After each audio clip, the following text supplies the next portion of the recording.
Bien.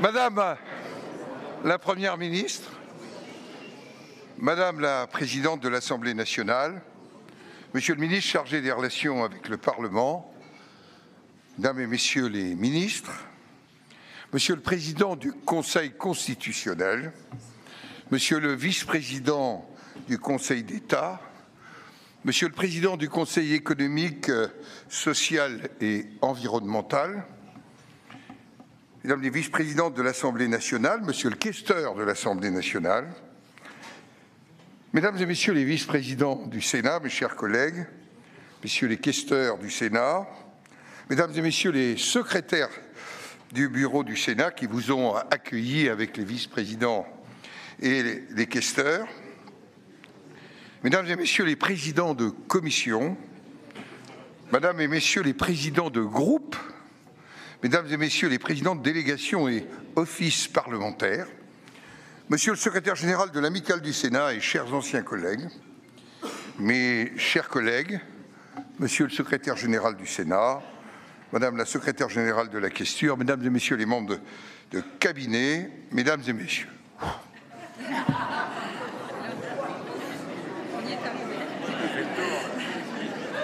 Merci, oui merci à toutes et tous pour votre présence ce soir au Sénat. Mes collègues sénatrices, sénateurs et moi-même, nous sommes collectivement heureux de vous accueillir pour célébrer cette année nouvelle. Voici donc le temps des vœux, occasion de nous retrouver et de vous accueillir, Madame la Première ministre, Madame la Présidente de l'Assemblée nationale.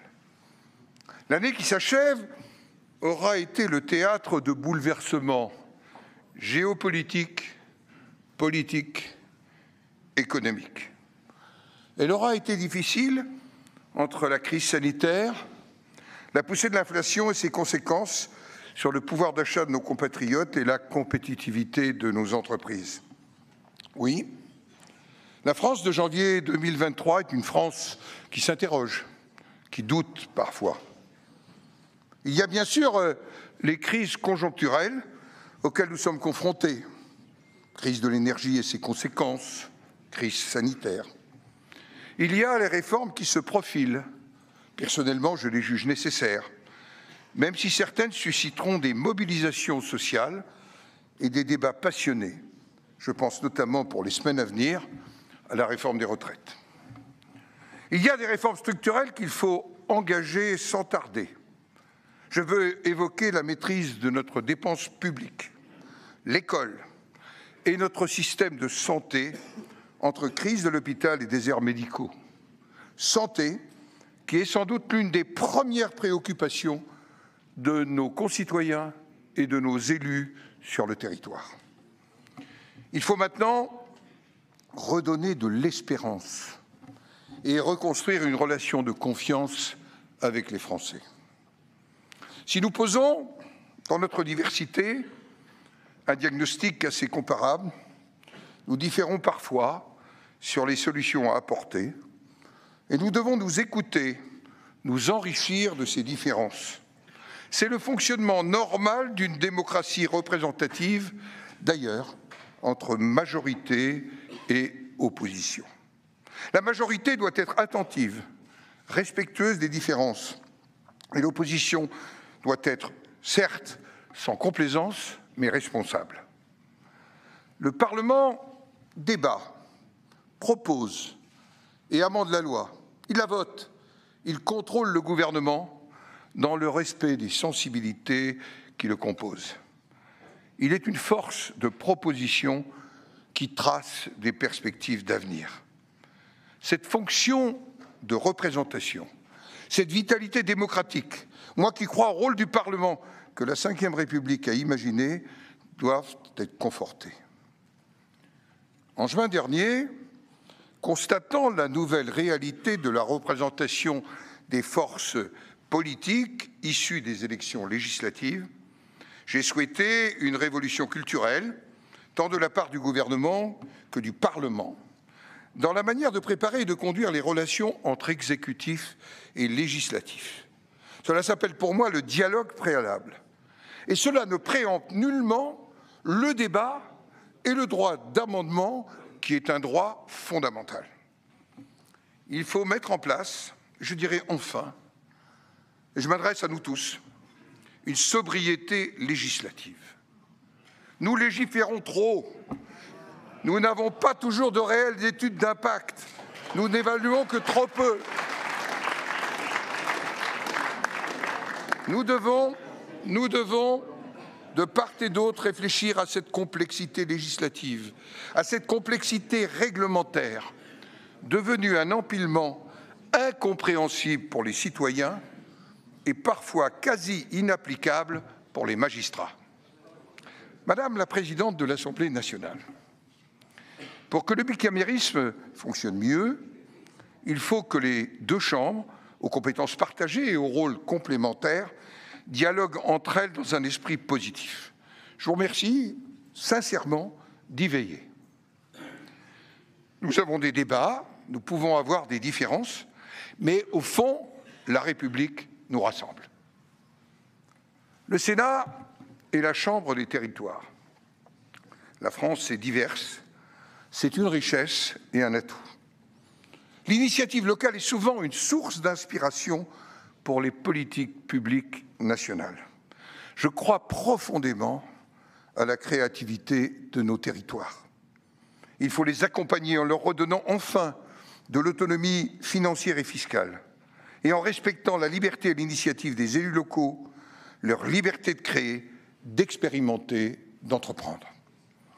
Il nous faut lever les freins et les pesanteurs qui ralentissent leurs initiatives et entravent l'efficacité des politiques publiques qu'ils conduisent. En un mot, il faut aussi là restaurer la confiance dans leurs relations avec l'État. Alors il est temps d'écrire cette grande loi de décentralisation et de liberté locale. Le président de la République l'a redit en septembre dernier. Une loi qui permettra de libérer les énergies et d'arrêter de priver progressivement les communes, notamment, de leur liberté d'action. Ce n'est pas que d'un texte de répartition nouvelle de compétences, de réorganisation de l'État ou d'organisation différenciée de nos territoires dans une République une et indivisible dont nous avons besoin. C'est plus que cela. C'est à une nouvelle architecture de la responsabilité et de la décision que j'appelle. Cela s'appelle liberté. Cela rompt avec la verticalité. Il faut en quelque sorte se refonder, il faut oser tout simplement. Cette nouvelle architecture, le Sénat la prépare, c'est d'ailleurs sa vocation. Il a engagé un travail concret sur la décentralisation, les libertés locales, la différenciation. C'est sa mission constitutionnelle de représentant des territoires. Nous avons installé le 5 octobre dernier au Sénat le groupe de travail pluraliste sur la décentralisation et les libertés locales. Ses conclusions seront rendues publiques au printemps. Madame la Première ministre, j'évoquais il y a un instant les vertus du bicamérisme.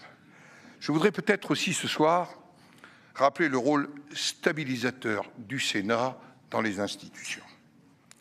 Aucune démocratie ne peut être réellement vivante sans contre-pouvoir institutionnel.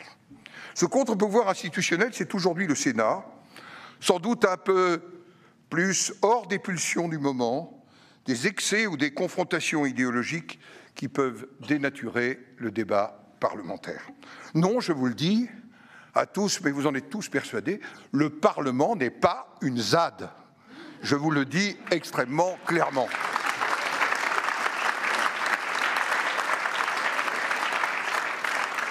Il peut parfois être un lieu de débat passionné, mais il doit aussi être le lieu du discernement et de la raison.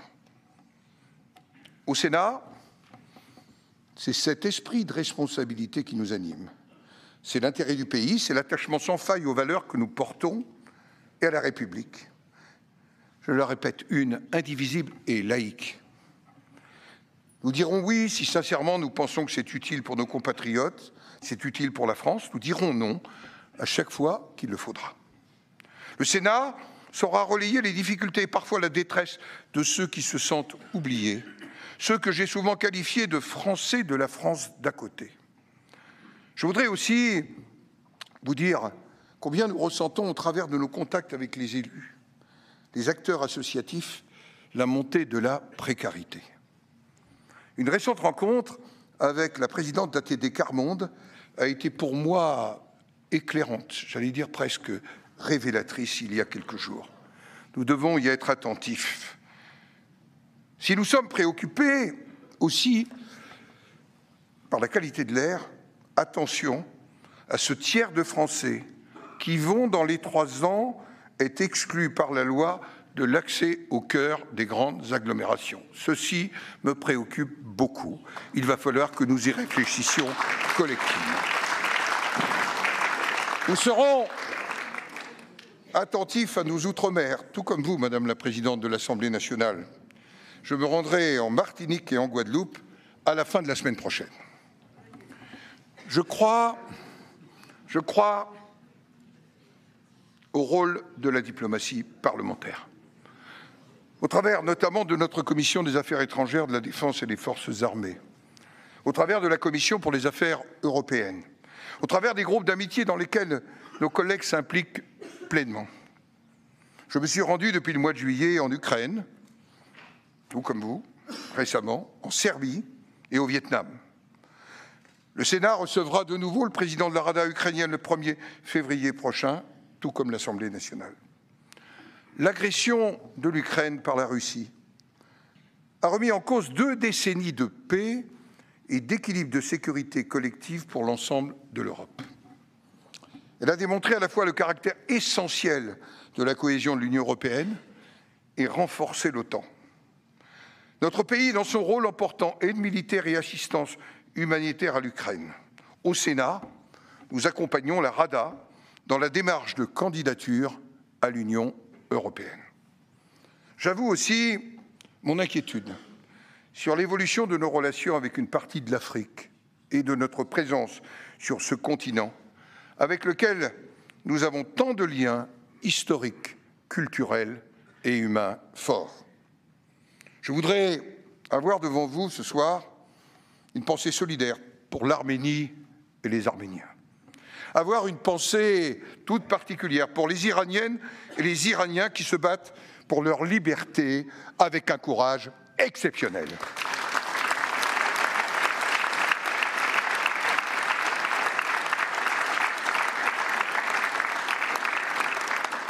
En Europe, il nous faudra travailler à l'émergence, oui, de cette Europe plus indépendante, plus forte, plus efficace. Je pense au rétablissement de sa souveraineté, dans un monde en pleine mutation, où les économies se protègent et où le multilatéralisme s'affaiblit. Nous pensions vivre dans un monde de libre-échange. Il semble que nous assistions aujourd'hui à la grande revanche d'une certaine forme de protectionnisme. Mes vœux s'adressent à vous, mes chers collègues sénateurs, vous qui enrichissez nos débats de vos interventions et de vos travaux, de votre action sur le terrain, en métropole, dans nos outre-mer et auprès de nos compatriotes établis hors de France.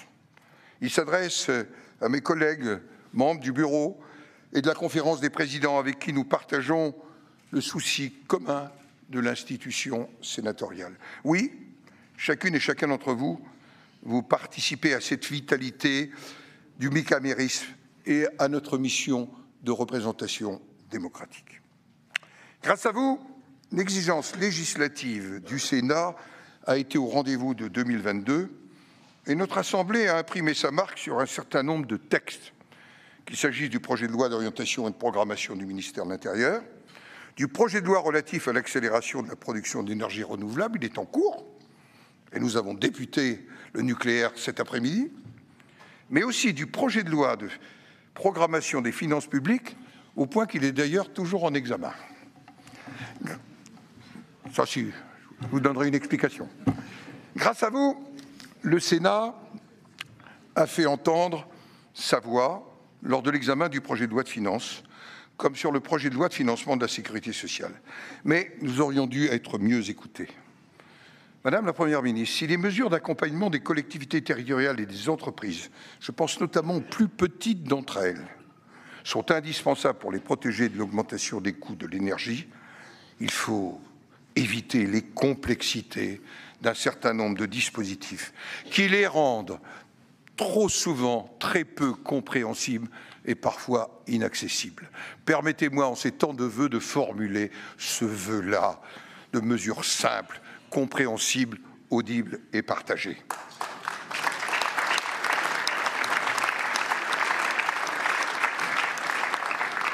Très bientôt, nous aurons à examiner la réforme que vous proposez, Madame la Première ministre, pour notre système de retraite.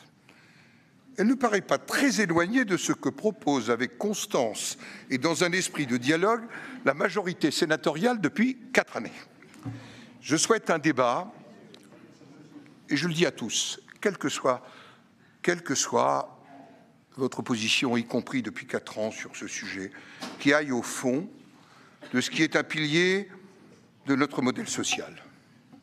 Il nous faudra échapper aux postures, au blocage, pour répondre aux inquiétudes, aux questions, et elles sont nombreuses, de nos concitoyens sur un sujet particulièrement difficile. Il semble que la réforme de nos institutions soit de nouveau à l'ordre du jour au cours de ce quinquennat. Nous y sommes prêts. Nous avons déjà travaillé, nous continuons à le faire.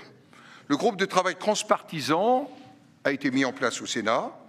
Ces propositions permettront d'enrichir le débat et préciseront la position des sénateurs sur l'amélioration du fonctionnement de notre démocratie, et il y a à faire.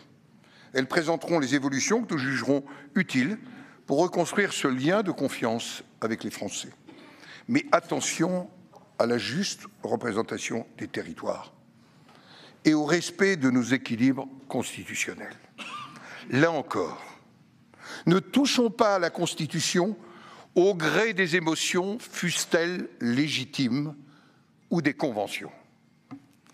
Madame la Première ministre, Madame la Présidente de l'Assemblée nationale, mes chers collègues, la France est un grand pays qui a su traverser des crises, des conflits, qui a subi des traumatismes. La France a toujours su les surmonter. Je crois en notre capacité de résilience. Je crois qu'il n'est nulle difficulté que les Français ne puissent surmonter. Je crois en nos soignants qui affrontent les difficultés avec courage et dévouement. Je crois à l'engagement associatif, facteur de cohésion. Je crois en nos forces de sécurité qui chaque jour protègent les Français. Je crois en nos forces armées qui ont payé un lourd tribut dans la lutte contre le djihadisme. Je crois à l'engagement des enseignants pour transmettre les savoirs. Je crois à la capacité d'innovation et d'adaptation de nos chefs d'entreprise et de nos chercheurs. Tout simplement, je crois en la France. Alors, à chacune et à chacun d'entre vous, très bonne année, pleine d'espérance. Très bonne année au gouvernement, Madame la Première ministre. Très bonne année à l'Assemblée nationale. Et nous avons un même ministre qui veille sur nous, Monsieur le ministre en charge des relations avec le Parlement. Oui, très bonne année au Sénat, très bonne année à la France. Merci.